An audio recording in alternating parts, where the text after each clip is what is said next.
Hola everybody, welcome to a new episode of Unity 2D tutorials. Today we're going to learn how to implement a dynamic altitude mechanic in a camera. And by that I mean the camera does not go up and down when you jump, it only goes up and down when you become part of a new platform, similar like this one. Looks cool, right? Let's see how it works. Alright, so before we actually explain how it works, I'm going to show you an example video. So as you can see here, the camera is standing still whenever he jumps also. But as soon as he jumps to a new platform, it will ascend or descend according to that one.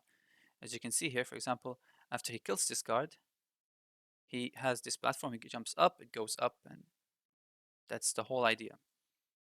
So this one was suggested by one of my Discord members, Skyscrapers, so you can thank him. All right, before we start with this, you also need to get the original script. And by that I mean the camera follow script, which I'm gonna put the link up in here somewhere, or you can find it in my videos. It has two parts: the original setup and the extended one, which has a more I want to say user-friendly looking for setting up the minimum and the maximum values. I would really recommend going through those videos first and then coming here. Otherwise, you can get the scripts from the GitHub. So let's start by explaining how it's gonna work. So we have the camera. We've got range from um, minimum y, which is the bottom, and the maximum y, which is the top. And then the same thing for x, minimum x from the left side and maximum x from the right side. These will not change. They will remain the same. The only thing is going to change is us telling the script not to follow on the vertical side. So whenever we're running and jumping, it's going to keep on the same way. But we're going to change the altitude of the camera as soon as we land on something. Let's say we move, and then, you know what, let's play. We move, but as soon as we jump and land on the floor, as soon as the landing happens, here we go, now it's always following. As soon as the landing happens, we're gonna move the camera, whether it's gonna be upwards or downwards. And before doing this, I'm gonna have to explain a C-sharp mechanic, which is another mechanic. It's a practice called the events and delegates. If you haven't heard of these stuff before, if not really familiar with it, please don't skip. Otherwise, you can skip ahead. So there's something called subscribing to events and listening to events. This all consists of two things: the trigger, which is the event, and the delegate, which is I want to say it simply, is the data transferred through the event. Um, and to make it more simpler, think of it as a classroom, right? And the teacher is I'm gonna make sure that teacher is the master, the master script, and those are the children scripts. The students are the children scripts. So the teacher has an event called color change, all right? And the students are listening to that event. Then as soon as that event gets triggered, they will do something. So think of it as a broadcast. So the teacher triggers that event and says red, and then triggers the color change event.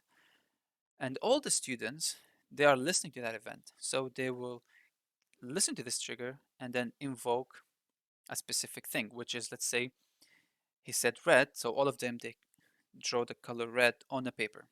If they say yellow, they will do yellow. So this is the whole concept of the events. It's technically um, invoker and the listener, or like invoke trigger and the listener. You can have one trigger and you can listen to multiple stuff. This helps a lot with a lot of stuff in, gaming specifically also. If you want to do one thing and you want multiple scripts to do specific command after this event has been triggered. So we start this by explaining what is it the thing that we want to listen to And what is the thing that we want to trigger? It's simple. The trigger will be the player landing on the floor. So whenever the player stands on the floor, not always standing, like whenever he, let's say he jumped and he touched the floor. So whenever that one trigger happens, landed, we're gonna transmit the event. And then the camera will listen to this event. And then whenever this event gets triggered, it will tell the camera, okay, change the position. So the player's walking, he jumps upwards, landed, move the position. Landed downwards, move the position. Only in the altitude. So it will always move in the X position. Only the Y will happen whenever the play lands. And for the landing, we can access the Fox. So we have the Fox, right? And we have to look where we trigger the, or actually when we detect we touch the floor. We have this thing called ground check. And in here, I'm not going to re-explain the whole script. You can go back to the original creation of the script. But in this section, in here in particular, when it's not grounded here, we have one-time trigger, which means whenever we are not on the floor and when we come on the floor, just a bit quickly. So it makes sense whenever you're flying and as soon as you touch the floor, this thing triggers. So we have to do the trigger in here. Trigger the has landed event. That's fine. And since this is the script that we wanna do the event from, and I really suggest if you have a lot of elements in the game to have one specific static script outside, not in the Fox, not in the camera, nowhere else. Just make a script called global events or whatever you want to call it, and put the events there. And then you can have them all placed in one script. But for the sake of the tutorial, I have only one event, so I'm gonna put it in here because it relates to this script in specific. So as I said, we have two elements. We have the event and the delegate. So delegate is basically this public static delegate void. Again, delegate is like a method. I'm going to call it here test delegate, right? It's technically a method. So if you write it like this, you get, wait, what? Oh,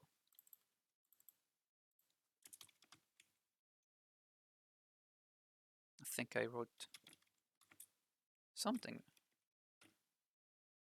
Okay, hold on. Let's see. First of all, I forgot. We have to use the system um, framework. So delegate void test delegate. This is the delegate that we have. Static. I mean, you don't even have to make it static, just public. So we have this delegate, and then we have the event. So delegate will basically transfer the data, and the event will be public. The best practice is to have it as a static, so we can access it anywhere. Public static event. So whenever you want to make an event, you have to pass the delegate. And the name of the event has landed. This is the simplest structure for an event. As you can see, the delegate has no return, no input. But I've got even a simpler solution. So in .NET, they have something called action. Action is a pre-made delegate. And if you can see here, it's an empty void delegate. It's just void, doesn't matter, with no input. Instead of writing the delegate and the event itself, you just write the event and then pass the action. So what this means is we're triggering the event, but we're passing no information, which is fine for my script here. But for you, if you want to, let's say you want to pass a number or a name or both number and names or even a class, what you have to do is open this stuff here and write integer. Maybe you want to add something else like string, maybe another integer, and then on and on. So whenever you invoke this event, you have to pass these values in the same order. But for me, I'm gonna remove this because I only need to trigger it. So let's go down to the ground check. Here we go. Yep, this is it. So triggering. And triggering is as simple as calling one method. It's called invoke. So has landed dot invoke. This is fine, but it's not the best approach. Whenever you want to invoke an event, you have to check if the event is null or not. And there's a nice operator. There's a nice, like, efficient way of using this is by adding before the dot, adding the question mark. This is a built-in, more efficient way of saying, if this is not null, invoke. Otherwise, you can put if has landed does not equal null, invoke. But this is way much more better. Yeah. So from the player side, we've got the trigger happening, as is the teacher. Like the teacher is saying something. So now we need to listen. Let's scroll up. This is our event called has landed. Since it's static, we can access it anywhere. Remember I said students listen. So in events, we have something called subscribe and unsubscribe. Subscribe means you start listening. Unsubscribe means stop listening. And in the games, whenever the script is initialized or enabled, in a sense, we start listening. And whenever it's destroyed or the scene is destroyed, so whenever it's disabled, we unsubscribe, because that's the on enable to avoid multiple event triggering. So we have to make sure that we subscribe and unsubscribe every time. And the best methods for these things in Unity is on enable and on disable. So on enable, we have to subscribe. And subscribe, how do we do it? Is we write the event name, which is in Fox, has landed. We put plus equals in the name of the method. So right now I don't have the method yet, but let me name it. Let's go update camera altitude. All right. Before we write the script, let's do the on disable. We're gonna write the same thing exactly, but instead of plus, we're gonna put minus. So that's good, right? So now we're listening to it. Let's write the method void altitude, and that's it. Let's make a debug statement here. Has landed. If everything is going well, and by the way, I made a new scene. It's technically empty scene with 2 platforms just for testing. So now let's see how it's gonna happen. So we have the Fox, which triggers the event, and we have the camera script, which listens to the event. Now, if you look here in the console, as soon as I land on the floor, I should have a debug says has landing. Amazing. If I do it again, it's gonna call again. So we're halfway there. Here we go. So let's talk about how to implement it in this script. We have the original script, and I'm gonna quickly skim through it. We've got the target, and we got the minimum maximum, which is set from the inspector, smooth factor, and the offset. And on the fixed update, we're applying the follow the camera. What it does is we're caching the target position, which is the gold position, which is the player position, plus the offset. And then we're clamping the, using the minimum maximum to avoid going outside the range.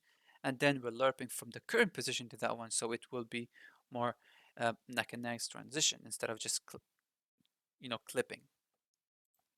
And that's it. And I'm assigning the position of the camera to the processed Victor 3. So before we do anything in here, we have to add attributes. Let's make one of them called, it's up to you, but I'm going to call it, let's call it follow floor. That's fine, right? So by default, it's false. What I mean by this is I follow the floor of the player. I don't follow the player when he jumps, only when he's standing on the floor. Again, name it whatever you want. And the second thing is going to be float goal altitude. And this is going to be the value which we will lerp or transit the camera from to. Like if we're here, transit from this till here. All right. We need to modify the script so it works on both ways, if we have this value enabled or disabled. So if it's disabled, it's working fine, but we need to alter the values in here.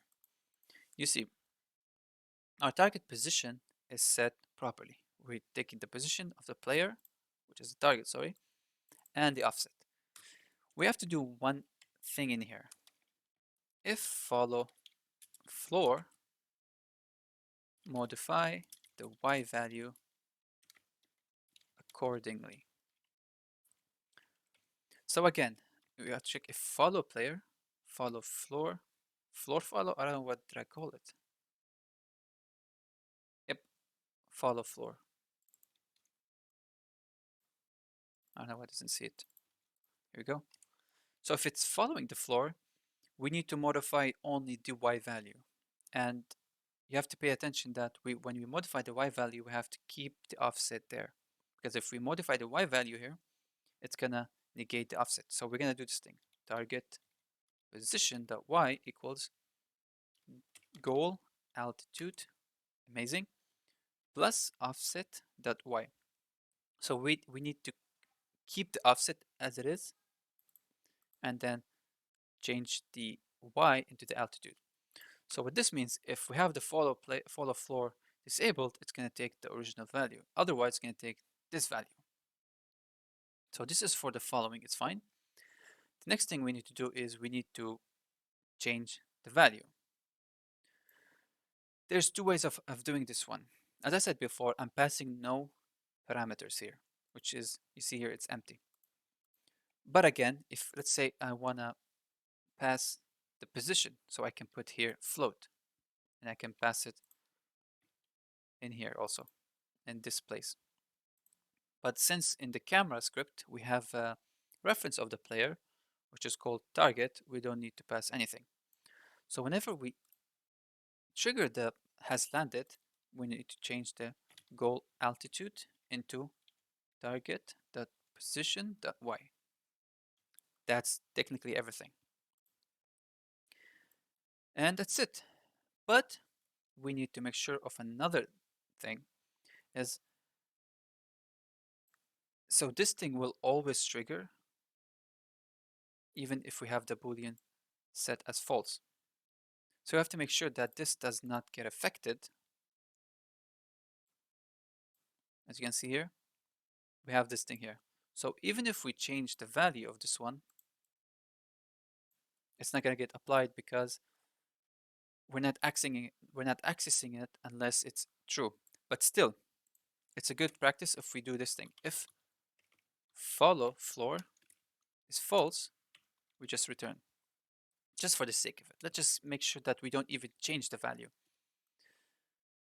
And the next thing would be is, let's say if we have it enabled, we need to set the initial value. And the initial value will be the first position of the player. So let's do it here on start. If follow player, we need to go goal altitude equals target.position.y.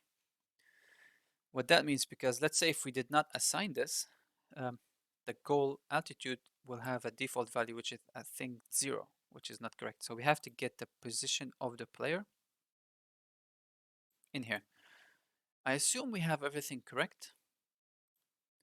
All we have to do is we go to the scene, we click on the main camera, and if you scroll down, sorry, main camera, we have to enable this. Before we start, I'm gonna have to reset the values of the camera. Here we go. So let's select the camera. I want to make it slightly more bigger, like here. Here we go. Let's make it this wide. Now we're going to choose the bottom left, the minimum values. Now we're going to choose the maximum, which is top right. Let's go here. Go to the end of this level. Go even higher, it's fine. I don't want to go outside. Let's make it here. And set maximum. Here we go. So we got it set. Let's make the smooth factor 2. Let's keep this -2. It's fine because we want to have it exactly in the middle, but slightly lower so we can see a lot of the floor. But again, you can make this 0 if you want. It's not a problem. See, it's not a big deal. Here we go. You see that right now, if I run and jump, it's not following me anymore. It's always looking in the same place. But if I keep running here and I jump on this platform, it jumps upwards. Again, you can play with this value as much as you want to make it look specifically however you want it. So if I jump downwards here, it goes down. If I jump up, it goes up. If I jump more up, it goes up. If I go down here. See, this is what I meant. According to the level you play, you have to make sure that you have a value set up to the same structure of your level. For example, I don't want to not see what's in here. But again, I want to keep the lower part, obscure, so we'll make the player get scared. So we only show these ones. So with this, we've got, I don't know what this is going to be called. I'm going to call it enhanced camera mechanics, but it's basically a fixed altitude camera. And I hope you like it. I think that's everything I have here. And it's really interesting because you don't want the camera to be jiggling up and down in all the games. And if you did like it, hit the like and subscribe, and also join our Discord channel for more details, and hit the bell to get all the latest info. And also hit the comments below. I think I already said this, but I hope you enjoyed it. And if you do have any more suggestions, please let me know. And I'll see you all in the next one. Adios!